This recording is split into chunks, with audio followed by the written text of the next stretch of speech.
Hello everyone, welcome to the English class. My name is Rizwan Ahmed and today I'll be teaching you communication skills.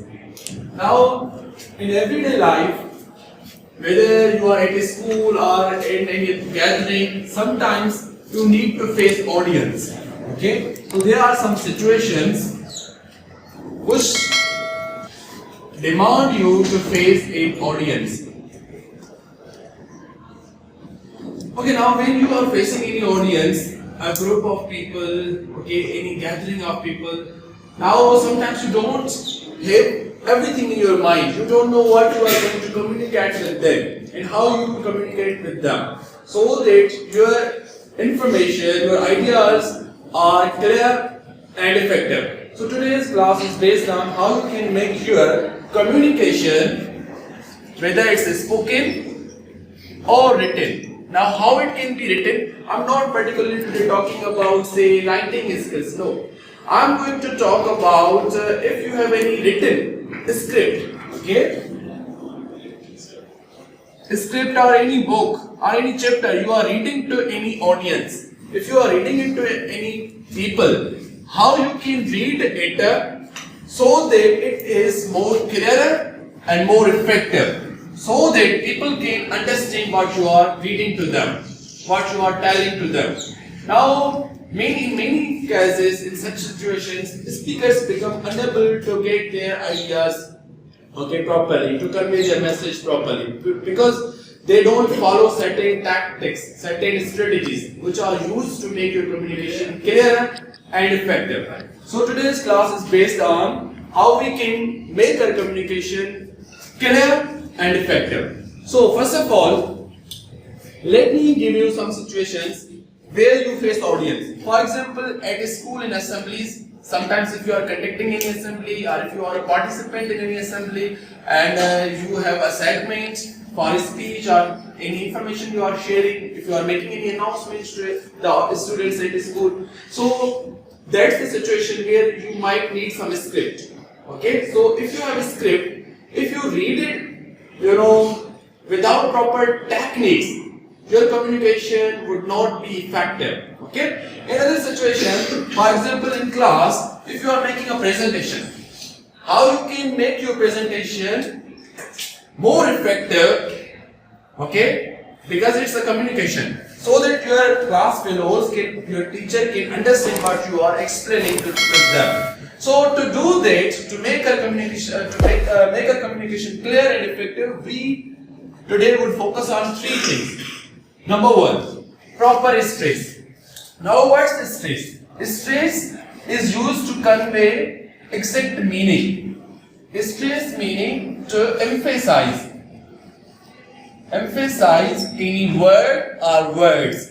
Emphasize any word or words. Now, in a sentence, not all words are stressed. Sometimes we do that for particular meaning.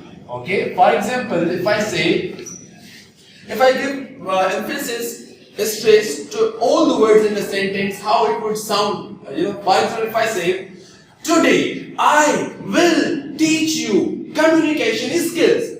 Now, in this sentence, I stress all the words. The meaning that I want to convey is very different. Your audience would say, why he is shouting, why is he speaking in that way? So in a sentence, we do not all the time stress all words, but certainly there is a word or words that need some proper stress. So for example, if I say, today I'll focus on communication skills. Now here I stressed only content words. Now what are content words? Let's focus on the content words. Whether you are reading any book or you have a script or whether you are speaking, you have different words that you use. Content words and function words. Let's first discuss what are content words. Content words contain meaning. Okay, those words are full of meaning. They make sense. For example, if I say, I teacher. You understand that I am a teacher. But if I make it grammatically correct, then I would use function words. All helping auxiliary verbs, articles, in the prepositions, on, it, over, of. These words are known as function words because they have a function to make sentences grammatically correct. They don't give us meaning, but they make our sentences grammatically correct. So, for example, if I say, I am a teacher. Now here see, I have function words and content words. But if I give stress to all the words, then my meaning would not be proper. It would be misleading. Okay? So we need to focus on only content words. I am a teacher. Now the word teacher you hear more clearly. So let's look at this example. Today I would like to shed light on importance of literature. Now for example, today I would like to shed light on the importance of reading literature. Now this shows you where I should stress. Today I'd like to shed light on the importance of reading literature. Now see, this is a content word and these are not that content word. This is a content word. Shed light on the importance of reading literature. Okay, so here I lowered my stress or intonation. Stress and intonation are somehow connected. Okay, so I'm going to move to the intonation now so that you can understand it better.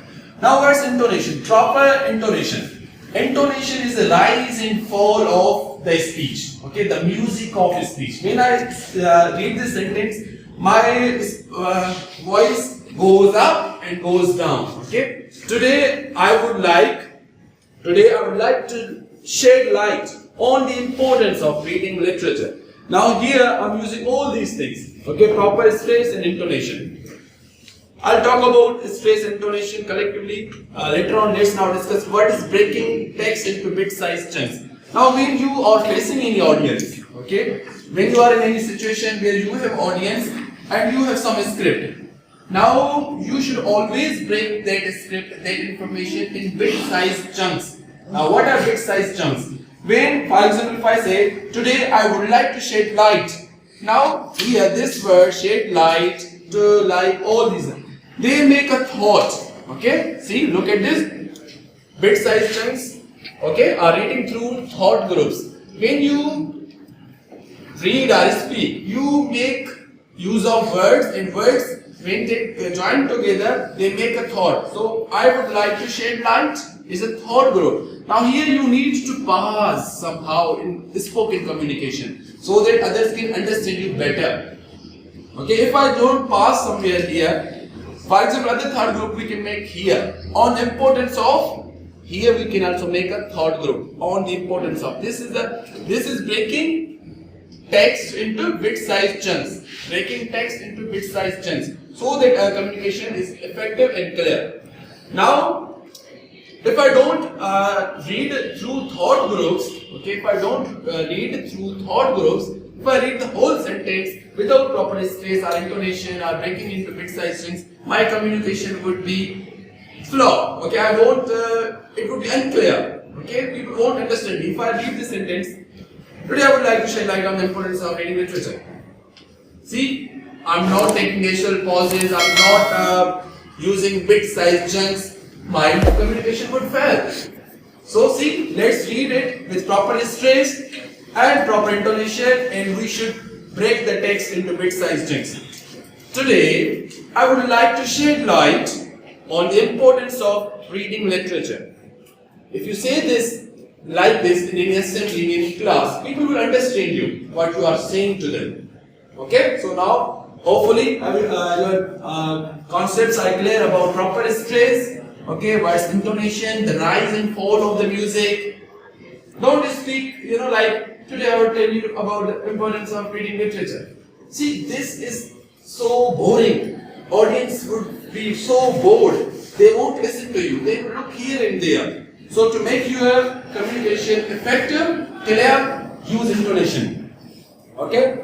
Now, other important thing we learned, breaking text into bit-sized chunks. If you don't do this, if you don't break your script or your whatever, if you are reading any book to anyone, to class, if you are reading any activity, any assignment or any chapter, you should always break information text into thought groups. Thought groups are words, they come together, they join together and they make a thought. So when you transfer information through thought groups, through bit-sized chunks, it's easy on the ears. Others would be able to understand it better. Okay? So these things today that I have taught you would make your communication hopefully clear and effective. Now let's lastly look at another sentence that I have written. Okay? Thought groups are called bit-sized chunks. Now this bar that I am giving, it is showing us proper stress. Okay? So, and intonation is rise and fall of the page, rise and fall of the speech. So let's read it through breaking text into bit-sized chunks and proper intonation and proper stress. First of all, let's break this text into bit-sized chunks.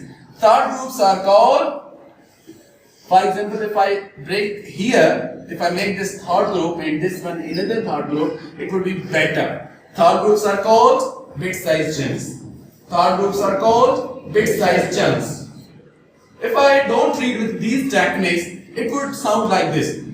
Thought groups are bit-sized chunks. Thought groups are called bit-sized chunks. Now see, this is robotic. This is without any emotions. To add emotion to speech, we should always use stress, intonation, and break the text script into bit-sized chunks. Okay? So robots speak without these techniques. Okay? But we humans do have feelings. Okay?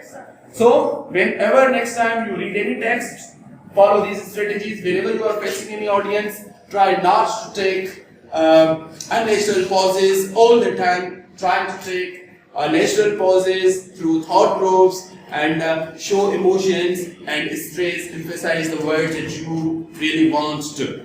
Hopefully you understood today's topics, and that's it for today.